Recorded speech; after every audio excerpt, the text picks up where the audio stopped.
அனைவருக்கும் வணக்கம். எல்லாரும் எப்படி இருக்கீங்க? வீடெங்கும் துணிமயம்தான். நான் போடுற kids development and as a மதராக நம்மளோட செல்ஃப் எப்படி டெவலப்மெண்ட் பண்ணிக்கணும் அப்படிங்கிறதுக்கும் இந்த வார்ட்ரோப் ஆர்கனைசேஷன் வீடியோக்கும் சம்மந்தம் இருக்கானா? கண்டிப்பாக இருக்குது. அதனால தான் இந்த வீடியோ வந்து நான் மேக் பண்ணியிருக்கேன். அப்புறமா தம்ப்நெயிலில் சொல்லியிருக்கேன்ல, வேலைக்கல்லிக்கு பிள்ளை சாத்திரமானு, அதுவும் இது தொடர்புடைய ஒரு கதை தான், அதையும் சொல்கிறேன். மார்க்கெட்டில் வந்து நிறைய ட்ரெண்டிங் ஆர்கனைசர்ஸ் எல்லாம் இருக்குது. இருந்தாலும் இது ஆல்ரெடி இதுவும் இருக்கே, அதனால் இதெல்லாம் ரொம்ப டேமேஜ் ஆனதுக்கப்புறம் வாங்கிக்கலாம்னு சொல்லி விட்டாச்சு. இப்போல்லாம் வந்து ட்ரெஸ் ப்ரைஸை விட வந்து ஆர்கனைசரோட ப்ரைஸு சிலதெல்லாம் ரொம்ப ஜாஸ்தியாக இருக்குது. அதனால் நான் பெருசாலாம் எந்த ஆர்கனைசர்ஸும் வாங்கலை. இதை வச்சே மேட்ச் பண்ணியாச்சு. டஸ்ட்டும் உள்ளே போகாது. அது ஒரு one of the reason. First நான் டீக்ளட்டர் பண்ணதை அரேஞ்ச் பண்ண வந்து சாரீ தான். மடிப்பு மட்டும் கொஞ்சம் மாற்றி மடித்து வச்சுக்கிட்டேன், ஒரே கோட்டில் இருக்க வேணான்ட்டு. இந்த இடத்துல எனக்கு ஒரு மிகப்பெரிய டவுட், உங்ககிட்ட ஒரு விஷயம் கேட்கணும். நீங்களும் ஒரு நியூ ட்ரெஸ் வாங்கினீங்க அப்படின்னா அது எத்தனை டைம் யூஸ் பண்ணுவீங்க? அப்படியே கீழே கமெண்ட்டில் வந்து போட்டுருங்க. நம்பராக டைப் பண்ணால் கூட ஓகே தான். ஏன்னா நான் சின்ன வயசில் இருக்கும்போதெல்லாம் பார்த்தீங்கன்னா ஒரு 3 ட்ரெஸ் வாங்குவோமா, பொங்கல், தீபாவளி, பர்த்டே அப்படின்னு எல்லா ஃபங்க்ஷனுக்கும். ஒரு கல்யாணம், காது குத்துன்னு வந்தாலும் அதே தான் ரிப்பீட்டடாக போட்டு போவோம். இது என்னோடய தீபாவளி ட்ரெஸ் பார்த்தியா, இதுதான் என்னோடய பொங்கல் ட்ரெஸ் பார்த்தியா அப்படின்னே போயிடுமா. ஆனால் இப்போல்லாம் வந்து இந்த கலரில் எங்கிட்ட ட்ரெஸ் இருக்குது, ஆனால் இந்த பேட்டர்னில் இல்லை அப்படின்னு சொல்லிட்டு கூட வாங்குற வந்தாச்சு. ஒரு டைம் வாங்குகிற ட்ரெஸ்ஸே அவ்வளோ ஆரி ஒர்க் பண்ணி இல்லை அவ்வளோ ஒர்க் வச்சு ஸ்டிச் பண்ணாலுமே அது இன்னொரு டைம் ஃபங்க்ஷனில் போட முடியறதில்ல. ஏன்னா டக்குன்னு நோட்டீஸ் பண்ணி இது அன்றைக்கி போட்டது தானே அப்படின்னு கேட்டுடுறாங்க. அதனால தான் இந்த டவுட்டை கேட்கணுன்ட்டே நான் நினச்சிருந்தேன்.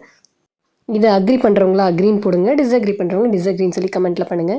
நெக்ஸ்ட் இருக்க மிகப்பெரிய டாஸ்க்கே இந்த மிக்சட் கிளாத்து தான். எல்லாத்தோட கிளாத்தும் மிக்சடாக இருந்துச்சு. சாரீலாம் ஈஸியாக ஆர்கனைஸ் பண்ணியாச்சு. இது ஒரு 2 வீக்ஸாக அப்படியே இருந்தது. அப்புறம் சரி மூட்டை கட்டலாமான்னு சொல்லி பார்த்தோம். மூட்டை கட்டினாலும் டஸ்ட்டெல்லாம் வந்துடும். ஸோ இந்த மாதிரி ஒரு ஜிப் கவரே பெரிய பெரிய கவராக, அப்புறம் அந்த சாரீ ஆர்கனைஸ் கவர் காமிச்சேன் இல்லையா, அது எல்லாமே செப்பரேட்டாக எடுத்து வச்சாச்சு. டீக்ளட்டர் பண்ணுற கிளாத்தெல்லாம் ஒன்று. இந்த பாக்ஸில் மற்ற ஐட்டம்ஸும் இருந்துச்சு.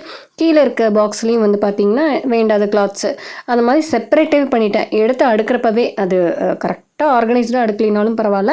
பட் அது எடுக்கவே அந்தந்த ஆர்கனைசர், ரெயின் கோட்டுக்கு, ஸ்வெட்டருக்கு தனியாக, யூனிஃபார்ம் கிளாத்ஸ்க்கு தனியாக, ரெகுலர் வேருக்கு தனியாக, இந்த மாதிரி வந்து செப்பரேட்டாக அந்தந்த கவரில் போட்டு க்ளோஸ் பண்ணி வச்சுட்டா கூட ஈஸியாக டைம் கிடைக்கிறப்ப எடுத்து அதை வந்து எகெயின் நம்ம ஆர்கனைஸ் பண்ணுறதுக்கு வந்து ரொம்ப ஈஸியாக இருக்கும்.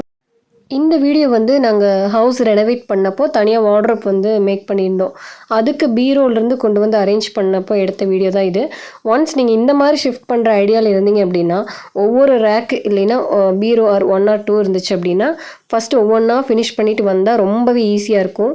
ஒன்ஸ் அதை கொண்டு வரப்பவே எடுக்கிறப்பவே நம்ம கரெக்டாக அந்தந்த ஒவ்வொரு கவரோ இல்லை ஏதோ ஒன்று நீங்கள் மூட்டையே கட்டினா கூட செப்பரேட்டாக பண்ணி வச்சா ரொம்பவே ஈஸி. இல்லை இந்த மாதிரி வந்து மொத்தமாக போட்டு மடிச்சிக்கலாம் பார்த்துக்கலான்னு சொல்லி போட்டால் இந்த டைம் இழுத்துகிட்டே தான் இருக்கும். அது மிகப்பெரிய ஸ்ட்ரெஸ்ஸாகவே இருக்கும்.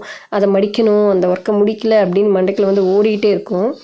நம்ம தம்ப்நெயிலில் போட்ட ஸ்டோரியை சொல்கிறதுக்கு முன்னாடி இன்னொரு விஷயம் என்ன அப்படின்னா, இந்த வீடியோக்கும் நான் போடுற kids development and self development வீடியோக்கும் மோட்டிவேஷனுக்கும் என்ன ஒரு கனெக்ஷன் இருக்குது அப்படின்னா, நம்ம ஒரு விஷயத்தை ஆர்கனைஸ்டாக வச்சுக்கல, இல்லை நமக்கு ஹவுஸ் ஹோல்டு ஒர்க்லாம் நிறையா இருக்குது அப்படின்னா கண்டிப்பாக குழந்தைங்களோட டைம் ஸ்பெண்ட் பண்ணுறதுக்கு டைமே இருக்காது. ஸோ நம்ம ஒரு விஷயம் ஒன்ஸை செட் பண்ணால் நமக்கு ஈஸியானது. ரொம்ப ஆர்கனைஸ்டாக அப்படி சில பேர் பண்ணுவாங்க. நான் நிறைய வீடியோஸை ஃபாலோ பண்ணேன். அப்படி அக்யூரேட்டாக இருக்கும் அவங்களோட ஆர்கனைசேஷன்ஸ் எல்லாமே. நான் பொதுவாகவே ரொம்ப ஆர்கனைஸ் பர்சனலாக இல்லை. எனக்கு கண்ணுக்கு பார்த்தா கேட்சியாக இருக்கா, டக்குன்னு இது இங்கே இருக்குது, செப்பரேட் பண்ணியிருந்தா ஓகே, டக்குன்னு எடுத்துக்கலாம். அந்த மாதிரி இவங்க பண்ண மாதிரியே பண்ணணும் அப்படிங்கிறதுக்குல்ல, நம்ம வேலையை நமக்கு ஈஸி பண்ணுறதுக்காக நம்ம என்ன வேணாலும் பண்ணலாம். அதுக்கு இந்த மெத்தடாலஜி வந்து ரொம்பவே யூஸ்ஃபுல்லாக இருந்துச்சு.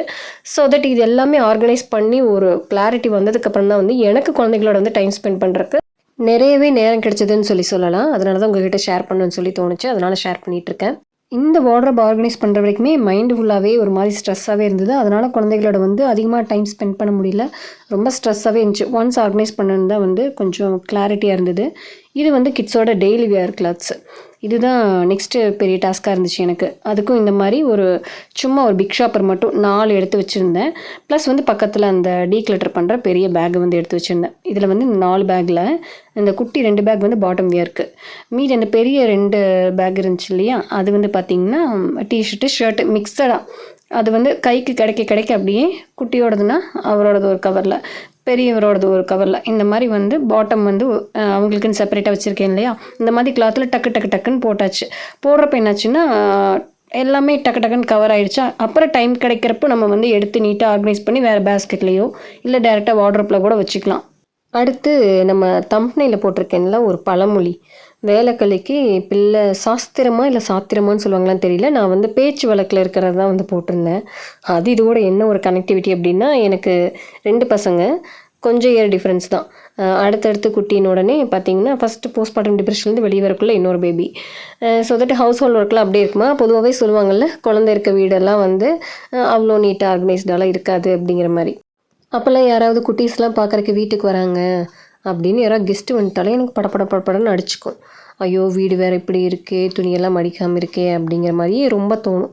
வரவங்களும் சும்மாலாம் போக மாட்டாங்க, அப்படியே பார்த்துட்டு நம்மளை ஒரு லுக்கு விடுறது. அதெல்லாம் கைக்கு மடிச்சிடலாமல்ல, இதெல்லாம் தூக்கி பீரோவில் வைக்கலாமல்ல, இல்லை கவரில் போட்டு வைக்கலாமல்ல அப்படின்னு சொல்கிறப்போ, அப்புறம் ஏன் இந்த பாத்திரம் அங்கே கிடக்குது இங்கே கிடக்குது அப்படிலாம் கேட்குறப்போ அவ்வளோ கோவம் வரும். சில டைம் அவங்களோட லுக்கை பார்த்துட்டு நானே வாலண்டியராக போய் அதுங்க குழந்தை தூங்கவே இல்லைங்களா, நானும் தூங்கலை, குட்டி இன்னைக்கு அழுதுகிட்டே இருந்தான் அப்படி இப்படின்லாம் சொல்லுவேன். ஆனால் இப்போலாம் நினச்சா எனக்கு கோவமாக வரும் பயங்கரமாக. நீங்களாம் யாராவது ஒரு குழந்தை பிறந்த வீட்டுக்கு பார்க்க போகிறீங்க அப்படின்னா, ஆல்ரெடி அவங்க டிப்ரெஷன் இருப்பாங்க. நீங்கள் போய் அவங்க வீட்டை க்ளீன் பண்ணுறதுக்கு வந்து நீங்கள் யார் அதெல்லாம் சொல்லாதீங்க தயவுசெய்து. அதே மாதிரி நியூ மாம்ஸ் யாராவது இருந்தீங்க, குழந்தைய வச்சுட்டு இருந்தீங்கன்னா, இந்த மாதிரிலாம் யாராவது தேவையில்லாமல் அட்வைஸ் பண்ணாலும் நீங்கள் மண்டையில் ஏற்றிக்காதீங்க. இந்த ஸ்ட்ரெஸ் எல்லாம் ரொம்ப தாண்டி வந்திருக்கேன் நான். ஹைலைட்டு பாயிண்ட் என்ன அப்படின்னா, நாங்கள்லாம் பிள்ளையே வளர்க்கலையா, பிள்ளையும் பார்த்துட்டு வீட்டு வேலையெல்லாம் நீட்டாக வச்சுக்கலையா அப்படிம்பாங்க.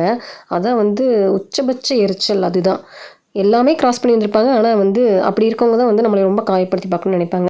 இந்த மாதிரி எக்ஸ்பீரியன்ஸ் உங்களுக்கும் இருந்து அதை ஷேர் பண்ணணும்னு நினச்சிங்க அப்படின்னா மறக்காமல் ஷேர் பண்ணுங்கள். இந்த சாரீ கவர் வந்து சாரியை விட பாட்டம் வியர்க்கும் துப்பட்டா அரேஞ்ச் பண்ணுறக்கும் ரொம்பவே யூஸ்ஃபுல்லாக இருந்துச்சு. இந்த வீடியோ உங்களுக்கு பிடிச்சிருந்தால் லைக் பண்ணுங்கள், ரொம்ப பிடிச்சிருந்தால் ஷேர் பண்ணுங்கள். இன்னும் நம்ம சேனலை சப்ஸ்கிரைப் பண்ணாமல் பார்க்குறீங்க அப்படின்னா மறக்காமல் ஒரு சப்ஸ்கிரைப் பண்ணிவிட்டு பக்கத்தில் இருக்க பெல் பட்டனையும் கிளிக் பண்ணிக்கோங்க. பாய்.